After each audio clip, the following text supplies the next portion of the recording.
Regarde autour de toi. Celui qui parle le plus en réunion n'a souvent aucun pouvoir. Celui qui annonce tous ses projets sur LinkedIn ne les termine presque jamais. Celui qui justifie chacune de ses décisions est en train de perdre. La musique revient, une basse lancinante et menaçante. Il existe une autre catégorie de personnes. Tu les croises peut-être tous les jours sans les remarquer. Ils sont calmes, trop calmes. Ils observent, ils écoutent. Ils ne participent pas au cirque. Et puis, un jour, sans prévenir, ils prennent la décision qui change tout. Ils décrochent le contrat que tout le monde convoitait. Ils résolvent le problème que tous les experts agitaient. Ils avancent une pièce sur l'échiquier et soudain, tout le jeu bascule en leur faveur. Silence. Image d'un échiquier, une main déplace un cavalier dans l'angle. Comment font-ils? Ce n'est pas de la chance. Ce n'est pas du génie. C'est une méthode. Une discipline froide et calculée que presque personne n'enseigne. Parce que ceux qui la maîtrisent n'ont aucun intérêt à en parler. Aujourd'hui, tu vas voir derrière le rideau. Je vais te donner les 5 lois de l'action silencieuse. Ces lois, si tu les appliques, vont te rendre imprévisible, incontournable et efficace à un niveau qui frustrera tes concurrents. Ils ne comprendront jamais comment tu fais. Ils ne verront que le résultat. La première règle est la plus contre-intuitive de toutes. Et c'est celle qui change tout. D'agir, l'art de la collecte stratégique. Pendant que les autres parlent, eux collectent. Imagine cette scène, tu l'as vécue, une réunion importante. 10 personnes autour d'une table. 9 d'entre elles parlent. Elles veulent impressionner, montrer leur valeur, défendre leur territoire, gagner des points politiques. Elles déploient des PowerPoints, des arguments, des sourires forcés. C'est un ballet d'ego, une compétition de volume. Et puis, il y a la 10e personne. Elle parle peu, voire pas du tout. Son regard parcourt la pièce. Elle note un détail. Marc, le directeur commercial, se tortille légèrement quand le chef de produit présente ses chiffres. Un microsignal de escepticisme. Elle remarque que Sarah, normalement si volubile, se tait étrangement quand on aborde le budget du nouveau projet. Pourquoi? Elle voit les alliances se former en temps réel. Qui appuie qui coupe qui attend son moment pour frapper. Cette personne ne dort pas. Elle est en mode renseignement ultime. Elle comprend un principe que la majorité ignore. 80% de la véritable communication est non verbale et contextuelle. Les mots ne sont que la partie émergée. Le vrai jeu se passe dans les silences entre les mots, dans la posture des corps, dans la durée d'un regard, dans une respiration qui se bloque. Pendant que les autres dépensent leur énergie à produire du bruit, parler, argumenter, convaincre, l'observateur silencieux dépense la sienne à capter des informations cruciales. Chaque parole des autres est une donnée gratuite qui lui livre sur un plateau. Leurs peurs, leurs ambitions cachées, leurs faiblesses, leurs véritables objectifs. Quand cette personne décide enfin de parler, ce n'est pas pour participer au bruit. C'est pour déposer une phrase, une question, une suggestion si parfaitement calibrée qu'elle fait mouche à tous les coups. Parce qu'elle est basée sur une compréhension profonde du terrain, des acteurs et des enjeux réels, et non sur la version officielle et édulcorée. Comment l'appliquer dès demain? Arrête de vouloir prouver que tu as raison dans la minute. Ton premier objectif dans toute interaction stratégique n'est pas de parler, mais de cartographier. Prends les 2 premières minutes pour scanner la pièce, identifier les dynamiques de pouvoir, écouter le comment et le pourquoi derrière les quoi. Ta première intervention doit toujours être une question ou une synthèse qui montre que tu as tout entendu, et surtout, tout compris de ce qui n'a pas été dit. Tu passes de participant à architecte de la conversation. Loi numéro 2. Ils ne justifient jamais leurs décisions. L'autorité du silence final. L'explication est une faiblesse inutile. C'est peut-être la loi la plus difficile à accepter dans notre culture obsédée par la transparence et le consensus. On nous a appris qu'une bonne décision devait être expliquée, débattue, validée par le groupe. Que demander pardon était mieux que demander la permission. L'acteur silencieux, lui, a compris le piège. Justifier, c'est ouvrir la porte à la négociation. Dès que tu dis « j'ai décidé ceci parce que », tu invites l'autre à discuter tes « parce que ». Tu te places sur un terrain glissant où ton autorité est soumise à l'approbation des autres. Es-tu sûr de cette donnée? N'as-tu pas considéré cet autre angle? Je ne suis pas d'accord avec ta prémisse. Leur pouvoir vient d'un renversement total. L'acte précède et remplace l'explication. Ils ne disent pas je vais fermer le service B. Il le ferme. Point. Ensuite, si nécessaire, il communique le fait, pas les raisons. Ce mur de silence autour du processus décisionnel est extrêmement puissant. Il transforme leur volonté en une force de la nature, quelque chose qui est, tout simplement, et non quelque chose qui se discute. Les autres peuvent râler, spéculer sur leur motivation, c'est un coup de bluff. Il doit avoir une info que nous n'avons pas. Se consumer en réunion pour comprendre. Pendant ce temps, la personne silencieuse est déjà passée à l'étape suivante. Son énergie est préservée. Son autorité, renforcée par ce mystère, devient presque mythique. Les gens finissent par inventer leur propre justification, souvent plus impressionnante que la réalité. Cela ne signifie pas être un tyran capricieux. Cela signifie que tes décisions sont le fruit d'un processus interne si rigoureux, basé sur l'observation de la loi numéro 1, qu'une justification externe en dévaluerait le poids. Le résultat, une fois obtenu, sera ta seule et unique justification. Et devant un succès tangible, les demandes d'explication s'évanouissent comme la brume. Exercice concret. La prochaine fois que tu prends une décision dans ton champ de compétences, annonce-la clairement et arrête-toi là. Ne rajoute pas de « car », parce que, étant donné que. Observe la réaction de stupeur, puis de respect qui s'ensuit. Tu viens de passer du statut d'employé à celui de décideur. Loi numéro 3. Ils contrôlent leurs émotions en public. L'imputabilité comme armure. Ce que tu montres peut être utilisé contre toi. C'est la règle absolue de tout jeu de pouvoir, qu'il soit social, professionnel ou politique. Une émotion visible est une information. Pire, c'est un levier.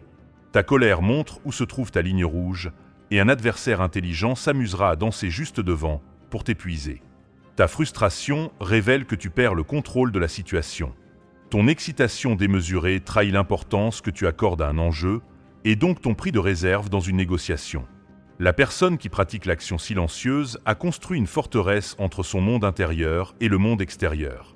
Son visage est un masque neutre, bienveillant mais inexpressif dans les moments clés.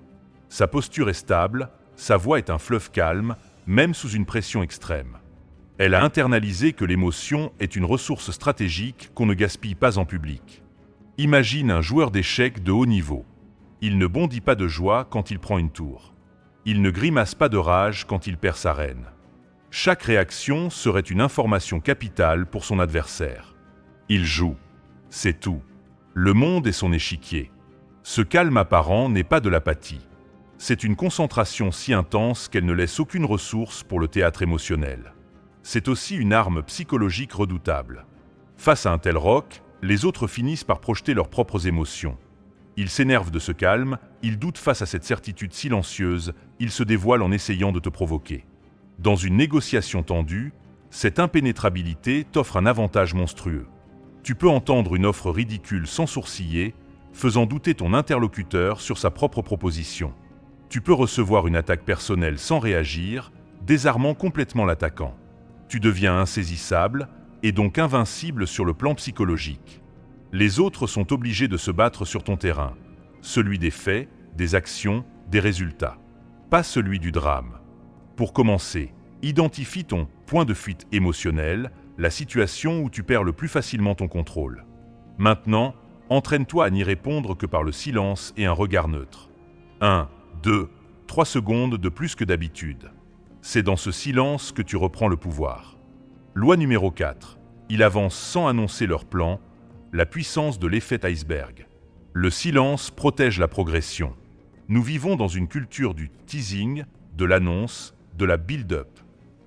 On lance un projet sur les réseaux avant d'avoir écrit la première ligne. On parle d'une reconversion pendant des mois avant de faire le premier pas. C'est l'erreur absolue selon la logique de l'action silencieuse. Annoncer ses plans, c'est donner un tempo à tes ennemis compétiteurs. Ils savent quand tu commences, ils peuvent se préparer. Soumettre ta motivation interne à la validation externe. Les doutes des autres deviennent tes doutes. Volatiliser l'énergie de l'action dans la vapeur de la parole. Parler d'un projet donne une satisfaction immédiate qui diminue la probabilité de le mener à bien. Créer des attentes qui te limiteront. Si tu annonces A et que tu te rends compte que B serait mieux, tu devras justifier ton pivot.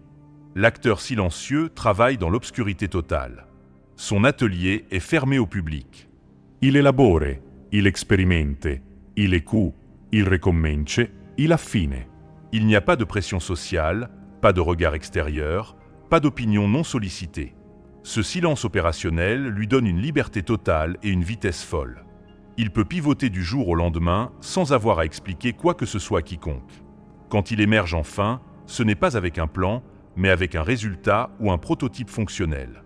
L'effet sur les autres est dévastateur. Il ne voit que la partie émergée, le sommet de l'iceberg. Comment a-t-il fait? D'où est-ce que ça sort? Il y travaillait depuis si longtemps. Cette surprise stratégique crée un momentum immédiat et une autorité instantanée. Tu n'es plus celui qui promet, tu es celui qui a fait.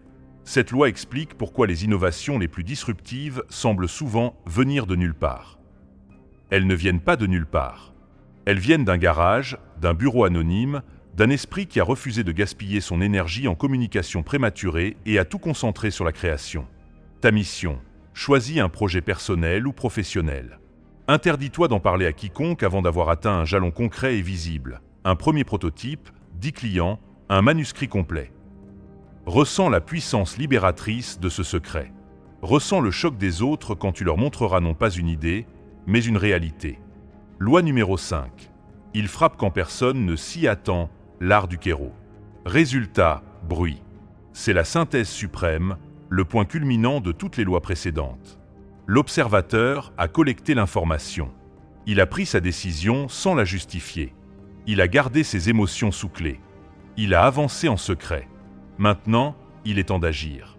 Mais l'action n'est pas déclenchée par un calendrier arbitraire ou une impatience. Elle est déclenchée par le kéro, un concept grec ancien qui désigne le moment opportun, la fenêtre parfaite, l'ouverture fugace dans le tissu des circonstances qui garantit l'efficacité maximale. Il frappe quand la concurrence est endormie, distraite par ses propres drames ou ses fausses priorités. Quand le marché est mûr, mais que personne n'a encore osé faire le mouvement. Quand leur préparation est totale et non assez bonne. Quand un événement extérieur a créé une brèche dans le statu quo. Leur action est alors rapide, précise, définitive. Elle ne ressemble pas à une longue campagne bruyante. Elle ressemble à un coup de scalpel chirurgical. Un email qui résout un conflit de mois en 3 lignes.